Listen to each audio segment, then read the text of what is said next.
కేంద్ర ప్రభుత్వం ఈ నెల 1వ తారీఖు నుంచి ఒక హిస్టారిక్ ట్యాక్స్ రిఫార్మ్ జిఎస్టీని అమలు చేయడం జరిగింది.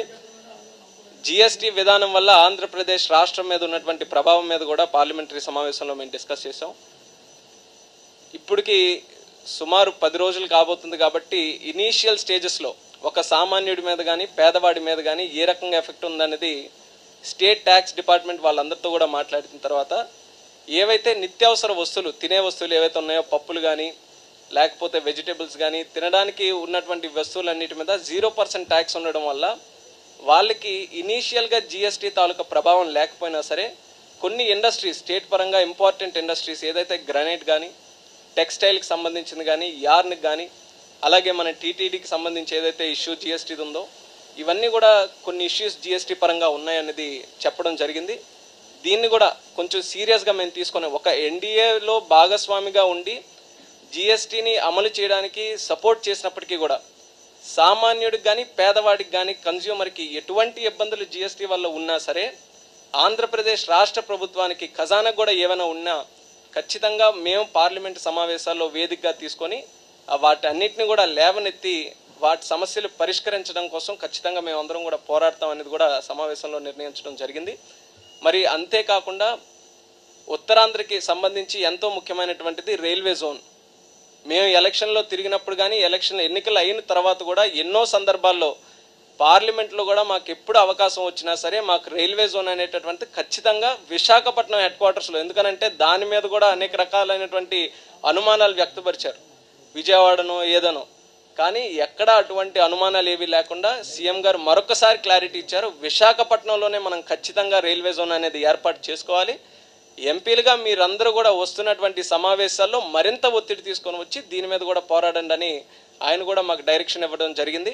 అంతేకాకుండా ఇంకా pending central university tribal university bills కూడా మేము పెట్టించాలి. వాటి మీద కూడా ఆ మినిస్టర్ని కలిసి ఆ బిల్స్ కూడా పెట్టించడానికి మీరు ప్రయత్నించడం చెప్పడం జరిగింది. ఇంకా పెండింగ్ అంశాలు ఏవైతే బడ్జెట్ రూపంలో మనకి డివిజన్ అప్పుడు రెవెన్యూ డెఫిసిట్ అది కూడా ఏదైతే జెంటిల్మెన్స్ అగ్రిమెంట్ కింద ఒక 7,000 crores ఏదైతే అనుకున్నామో వాటిలో రావాల్సింది. మరి అదే రకంగా పోలవరంకి ఇంకా 3,700 crores ఇంకా పెండింగ్ ఉంది, ఈ సంవత్సరం ఉంది, అది కూడా నాబార్డ్ నుంచి మనం తీసుకొని రావాలి. అలాగే అమరావతికి ఒక 1000 కోట్లు వాళ్ళు ప్రామిస్ చేసినటువంటిది అది కూడా పెండింగ్ ఉంది. వీటన్నిటి మీద కూడా వాళ్ళకి సంబంధించినటువంటి మంత్రివర్గాన్ని కలిసి అక్కడ ఉన్నటువంటి ఆఫీసర్స్ని కానీ అధికారులను కానీ వాళ్ళందరినీ కూడా కలిసి ఈ యొక్క పెండింగ్ అమౌంట్స్ను కూడా వీలైనంత త్వరలో రిలీజ్ చేయడానికి ఖచ్చితంగా కృషి చేయాలని కూడా మేము అందరం కూడా నిర్ణయించుకున్నాం. మరి అదే రకంగా ఏవైతే ఈ షెడ్యూల్ 9, 10 ఇన్స్టిట్యూషన్స్ ఉన్నాయో అందులో కూడా షీలాబేడి కమిటీ వారు చాలా వరకు కూడా కొన్ని నిర్ణయాలు అనేది తీసుకోవడం జరిగింది. అందులో కూడా మనం చూసుకుంటే సుమారు ఒక 33 ఇష్యూస్ వరకు కూడా ఆంధ్రప్రదేశ్ ప్రభుత్వం కూడా అంగీకరించి ఒక 2 ఇష్యూస్ వరకు, ఒక హైదరాబాద్ మెట్రో రైల్ ఒకటి, అదే రకంగా ఇంకో ఇష్యూ మన సింగరేణి కాలనీస్ ఇష్యూ ఒకటి, వీటి మీద ఇంకా పొంతన రాలేదు కాబట్టి ఆ 2 ఇష్యూస్ను వదిలి ఒక క్లారిటీ అనేది ఆంధ్రప్రదేశ్ రాష్ట్ర ప్రభుత్వం కూడా ఇచ్చాం. వీటి మీద కూడా మీ అందరం కూడా నిర్ణయించుకుంది కేంద్ర ప్రభుత్వం కూడా కొంచెం వీటి మీద దృష్టి పెట్టి బైఫర్కేషన్ ఇష్యూస్ మీద, ఎందుకనంటే బైఫర్కేషన్ ఇష్యూస్ 2 రాష్ట్రాలు రకరకాల వాదనలతో ఉన్నప్పుడు కేంద్ర ప్రభుత్వం జోక్యం చేసుకోవాలి. అందులో ఆలస్యం లేకుండా హోంమంత్రి గారు మాత్రం ఖచ్చితంగా దీని మీద ప్రత్యేకమైనటువంటి దృష్టి పెట్టి బైఫర్కేషన్ ఇష్యూస్లో డిలే జరగకుండా కేంద్ర మంత్రివర్గం అనేది సహకరించాలని కూడా మేము కోరుకోవడం జరుగుతుంది ఈ వచ్చేటటువంటి సమావేశాల్లో. మరి ప్రెసిడెంట్ సెలక్షన్స్ కూడా మరి మొట్టమొదటిసారి ఒక ప్రెసిడెంట్ నామినీగా ఉన్నటువంటి వ్యక్తి విజయవాడ రావడం అనేది మొట్టమొదటిసారిగా జరిగింది. మన రాష్ట్ర విభజన తర్వాత మనకు ఒక అవకాశంగా అమరావతిని మరి ఆయన కూడా మనం తీసుకొని వచ్చాం, అందరినీ కూడా కల్పించాం.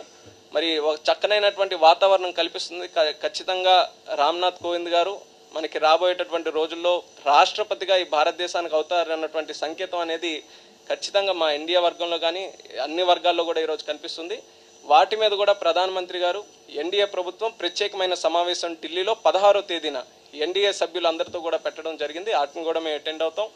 17 జరగబోయేటటువంటి ఎన్నికల్లో కూడా మా అందరి తరపున కూడా సంపూర్ణమైనటువంటి మద్దతు ఇచ్చి ఎన్డీఏ ప్రభుత్వం ద్వారా వైస్ ప్రెసిడెంట్ క్యాండిడేట్ కూడా ఎవరైతే పెడతారో వాటిని కూడా బలపరిచి ప్రెసిడెంట్ని వైస్ ప్రెసిడెంట్ మంచి వ్యక్తుల్ని ఎటువంటి స్థాయి నుంచి వచ్చినా సరే భారతదేశానికి ప్రతిబింబంలా మనకందరికీ కూడా గర్వపడేటటువంటి వ్యక్తుల్ని ఎన్నుకోవాలనేటటువంటి నిర్ణయంతో మా సమావేశంలో మేము అందరం కూడా డిస్కస్ చేసాం.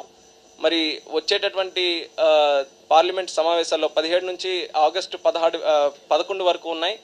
ఆ సమావేశాల్లో కూడా వీలైనంత వరకు ఆంధ్రప్రదేశ్ రాష్ట్ర సమస్యల్ని ప్రాధాన్యతగా తీసుకొని ఖచ్చితంగా ప్రతి ఒక్క దాన్ని కూడా మేము పార్లమెంట్లో చర్చిస్తామనేది ప్రజలకు కూడా ఈ సభాముఖంగా హామీ ఇస్తున్నాం.